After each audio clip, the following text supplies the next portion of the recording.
My dear students, welcome to our YouTube channel the keys of chemistry. And आज हम शुरू करेंगे electrochemistry. तो इलेक्ट्रोकेमिस्ट्री एक्चुअली में क्या होता है कि एक स्पॉन्टेनियस केमिकल रिएक्शन अगर हो रहा है तो उसमें से जो एनर्जी रिलीज हो रहा है वही एनर्जी जब प्रोड्यूस करता है इलेक्ट्रिसिटी, तब हम बोलते हैं इस पूरा सिस्टम को हम बोलते हैं इलेक्ट्रोकेमिस्ट्री। मतलब कि the branch of chemistry that deals with the study of the production of electricity from energy that is released during a spontaneous chemical reaction। एक केमिकल रिएक्शन से जो एनर्जी रिलीज होता है वही एनर्जी जब इलेक्ट्रिसिटी प्रोड्यूस करने में help करता है, तब हम एक पूरे टॉपिक को, पूरे चैप्टर को हम बोलते हैं इलेक्ट्रोकेमिस्ट्री। तो डेफिनेशन लिख लेते हैं। इसका डेफिनेशन एक्चुअली में क्या होता है? द स्टडी ऑफ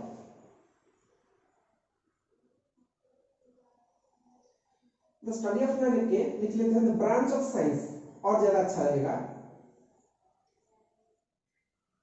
मेरे साथ आप भी लिख लीजिए थोड़ा थोड़ा। The branch of science that deals with the study of यहां तक लिख लिया ना, तो एग्जाम में 0 मार्क्स मिलेंगे। क्यों मिलेंगे? क्योंकि स्टडी ऑफ क्या, उसको भी तो हमको लिखना पड़ेगा ना। Deals with the study of क्या? Production of what? Production of electricity. That deals with the study of production of electricity from energy which is released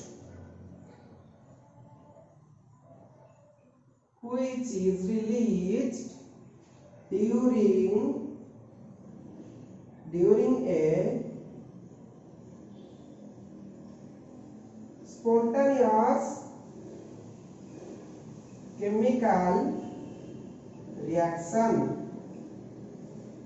मतलब कि एक स्पॉन्टेनियस केमिकल रिएक्शन में से जो एनर्जी रिलीज होता है वही एनर्जी जब प्रोड्यूस करता है इलेक्ट्रिसिटी, और उसका स्टडी को हम बोलेंगे electrochemistry. The branch of science that deals with the study of production of electricity from energy which is released during a spontaneous chemical reaction। ये हो गया हमारा डेफिनेशन। तो एक्चुअली में जहां पे होता है, मतलब कि ये कहां पे होता है? सबसे पहले क्वेश्चन कहां पे होता है? तो बैटरी नॉर्मल या सेल मान लेते हैं, गैल्वेनिक सेल हो गया। तो इस सेल क्या है actually? The device in which chemical reactions are carried out are called galvanic cells। मतलब कि जिस डिवाइस पे केमिकल रिएक्शन होगा उस डिवाइस को गैल्वेनिक सेल नहीं बोलेंगे। जिस डिवाइस पे केमिकल रिएक्शन होगा, इलेक्ट्रिसिटी प्रोड्यूस होगा और ये पूरा का पूरा रिएक्शन उसी सेल के अंदर ही होगा, तब हम उसको बोलेंगे गैल्वेनिक सेल। क्या बोलेंगे उसको? Galvanic cell. मतलब कि गैल्वेनिक सेल से जो एनर्जी रिलीज होगा वो होगा इलेक्ट्रिकल एनर्जी। देख लेते हैं गैल्वेनिक सेल क्या होता है, और इसको हम मिटा देते हैं।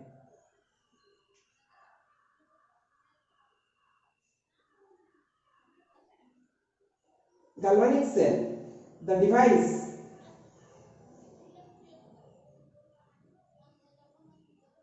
which is used to produce electricity or electric energy is called galvanic cell।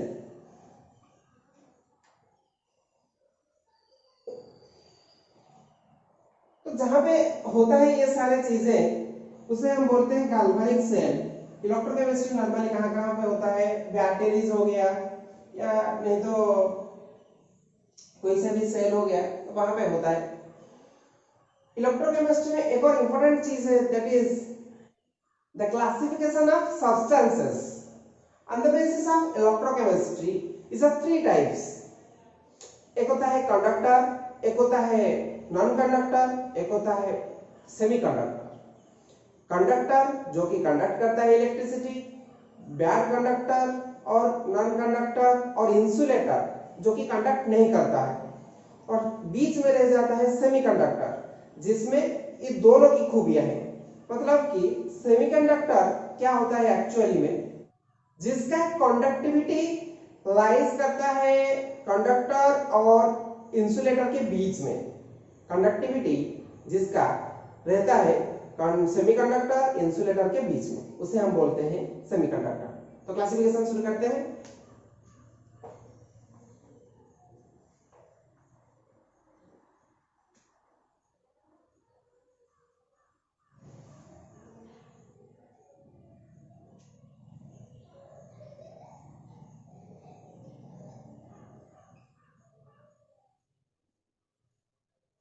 Substance, सबसे पहले लिखो कंडक्टर,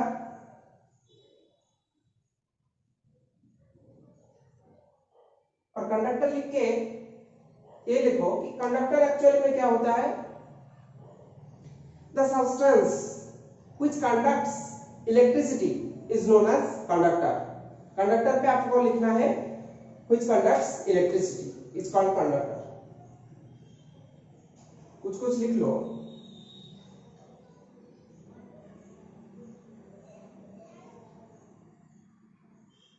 कंडक्टर, और इस साइड से लिखो bad conductor, that is insulator.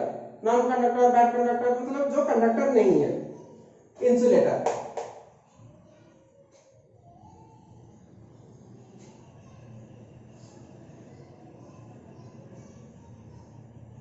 और इंसुलेटर पे लिखो the substance which does not conduct electricity is called insulator.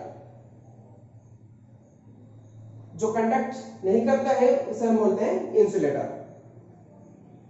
Conductor पे एक और चीज रह गया था, that is the example. Example लिख लो। कॉपर हो गया, आयरन हो गया, एल्युमिनियम हो गया, मर्क्यूरी हो गया, ये सब लिख लो कंडक्टर के साइड पे। और इंसुलेटर के साइड पे लिखो जो आपके मन में आए लिखो भाई। जो कंडक्ट नहीं करता है इंसुलेटर है, सेमीकंडक्टर।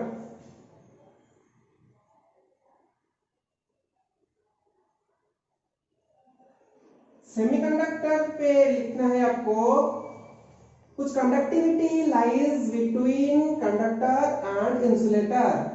सेमीकंडक्टर के हेडिंग देके आपको लिखना है द कंडक्टिविटी,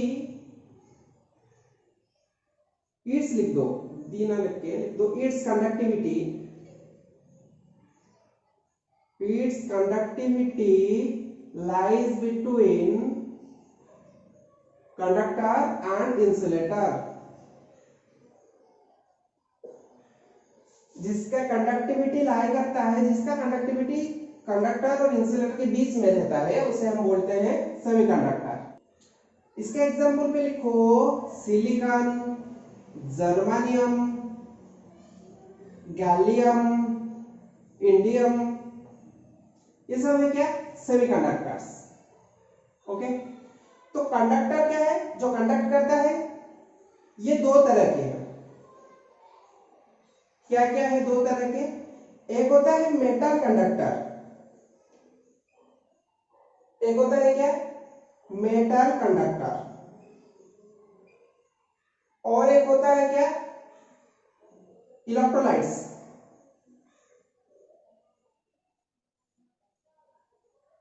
एक होता है मेटल कंडक्टर, एक होता है इलेक्ट्रोलाइट्स। मेटल कंडक्टर पे आपको लिखना है वही सेम चीज लिख लो, आयरन, आयरन, एल्युमिनियम, ये सब तो है ना, कॉपर, ये सब तो मेटल ही है। इलेक्ट्रोलाइट्स पे लिखो एसिड्स,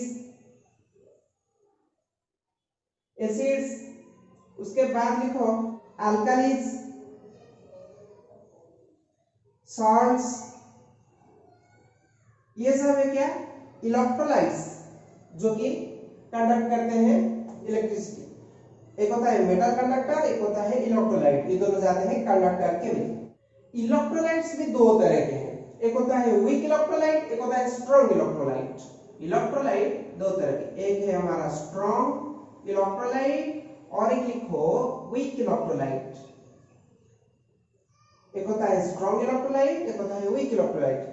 स्ट्रॉन्ग इलेक्ट्रोलाइट मतलब क्या होता है और स्ट्रॉन्ग इलेक्ट्रोलाइट के बीच में मतलब कि एग्जांपल क्या होता है स्ट्रॉन्ग इलेक्ट्रोलाइट। स्ट्रॉन्ग इलेक्ट्रोलाइट मतलब कि जैसे कि हो जाता है हमारा स्ट्रॉन्ग एसिड हो गया, स्ट्रॉन्ग बेस हो गया,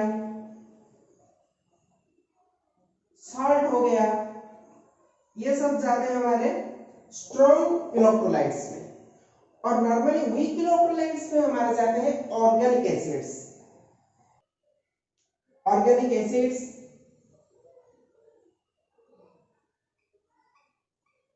ऑर्गेनिक बेसेस,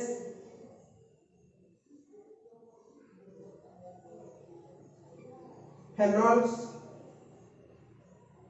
ये सब जाते हैं हमारे वीक इलेक्ट्रोलाइट्स पे।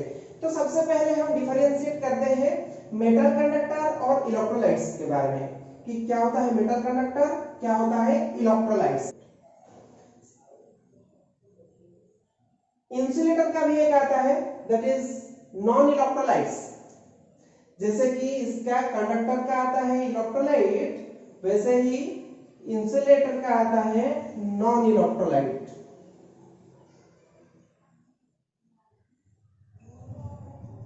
तो सबसे पहले हम करते हैं मेटल कंडक्टर और इलेक्ट्रोलाइट का डिफरेंशिएशन, उसके बाद हम करेंगे इलेक्ट्रोलाइट और नॉन इलेक्ट्रोलाइट का डिफरेंशिएशन। तो सबसे पहले कर लेते हैं मेटल कंडक्टर और electrolytes.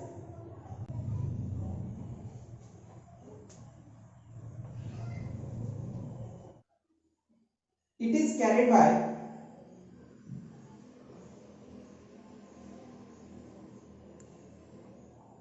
the movement of electrons। वहीं यहां पे क्या होता है, it is carried by the movement of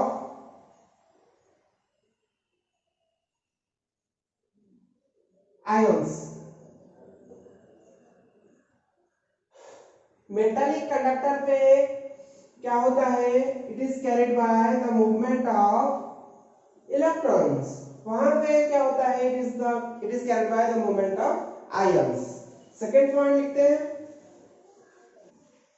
no change in chemical properties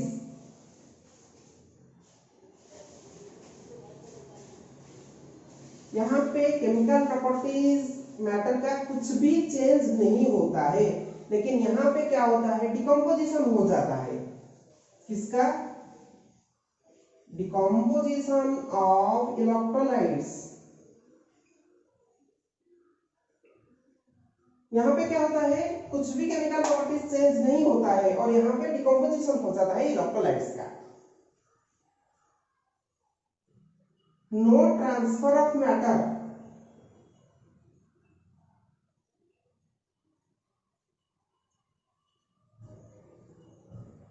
और इसमें क्या होता है मैटर इज ट्रांसफर्ड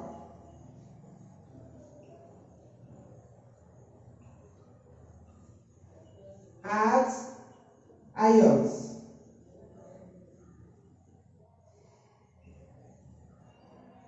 इसका कंडक्टिविटी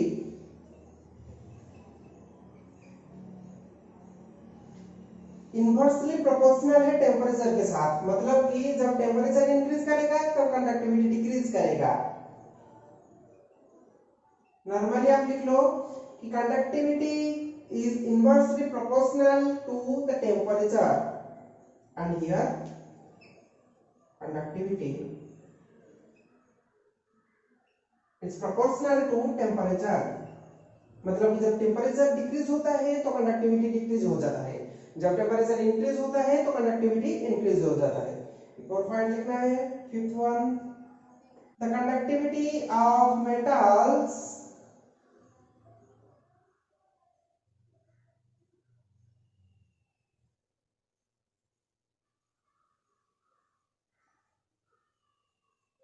gradually high और यहां पे कंडक्टिविटी इज लो।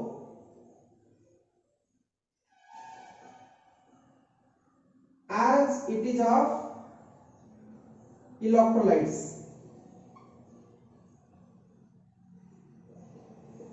ये इलेक्ट्रोलाइट्स है ना, ये कंडक्टर्स है, मतलब सॉरी ये मेटलिक कंडक्टर्स है, तो कंडक्टिविटी ऑफ मेटल्स क्या होगा, हाई होगा।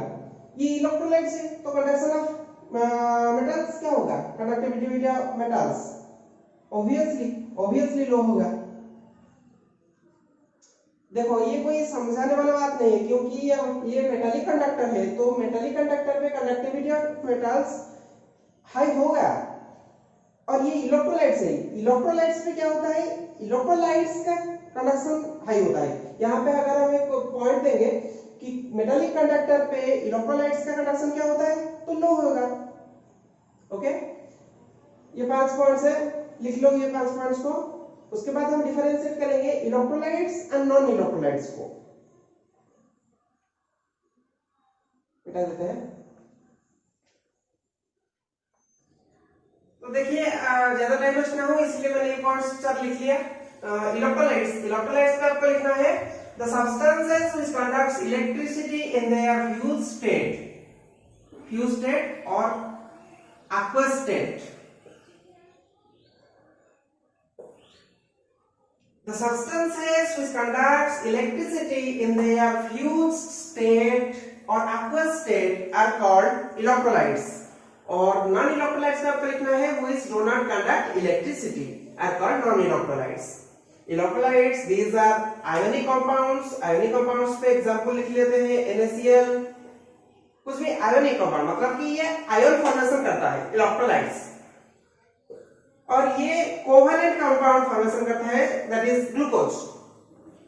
ये आयन फॉर्मेशन नहीं करता है। ये वाला पॉइंट को नीचे लिख लिया। ये 2 नंबर पॉइंट गया। 3 नंबर पॉइंट पे लिखना है आपको डिकम्पोजिशन यहाँ पे होता है। यहाँ पे डिकम्पोजिशन होता है, that is the chemical property. हम जब ने पढ़ा था कि डिफरेंस पे, कि इलेक्ट्रोलाइट्स और मेटालिक कंडक्टर के डिफरेंस पे हमने पढ़ा था कि इलेक्ट्रोलाइट्स पे डिकम्पोजिशन होता है, वैसे ही यहाँ पे डिकम्पोजिशन होता है, लेकिन यहाँ पे नहीं होता है।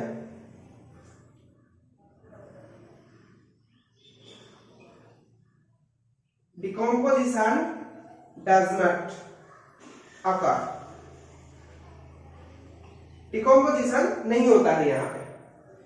यहाँ पे जबकि आयन फॉर्मेशन आयोनिक कंपाउंड है मतलब क्या होता है, आयन्स फॉर्मेशन होगा। तो आयन जब फॉर्मेशन होगा, कौन से फॉर्म में होगा, फ्यूज स्टेट में भी होगा और एक्वस स्टेट में भी होगा। यहाँ पे लिख लो फ्यूज स्टेट और एक्वस स्टेट। यहाँ पे ions are formed in fuse state और एक्वस स्टेट, और यहाँ पे आयन्स फॉर्मेशन नहीं होगा, no ions are formed. Okay, this was for today. अगर आपको मेरा ये वीडियो अच्छा लगा तो अपने दोस्तों के साथ शेयर कीजिए। Thank you so much.